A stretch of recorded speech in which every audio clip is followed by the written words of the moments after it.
নমস্কার বন্ধুরা, সকলকে স্বাগত জানিয়ে আজকে রেসিপি শুরু করছি।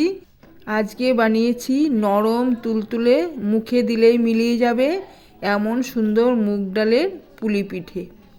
250 গ্রাম মুগ ডাল শুকনো খোলায় হালকা করে ভেজে 3-4 বার পরিষ্কার জলে ধুয়ে সামান্য একটু নুন দিয়ে এমনভাবে সেদ্ধ করেছি যে জলটাও শুকিয়ে গেছে আর ডালটাও সুন্দরভাবে সেদ্ধ হয়ে গেছে।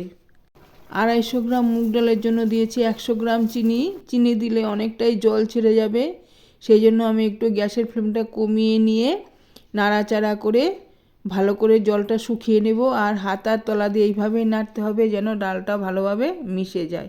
দেখুন ডালটা ভালোভাবে শুকিয়ে গেছে। এবার বাইন্ডিংয়ের জন্য আমি এখানে 100 গ্রামের মতো ময়দা দিয়েছি।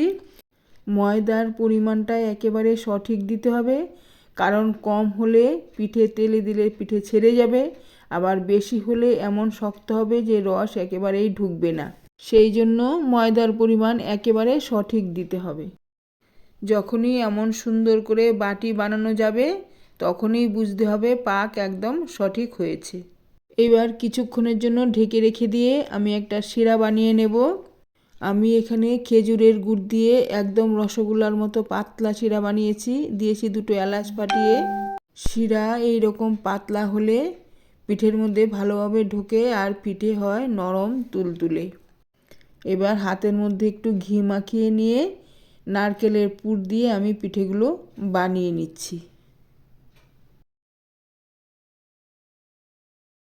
এই রকম বাদামি করে ভেজে আমি রসে দিয়ে দিলাম।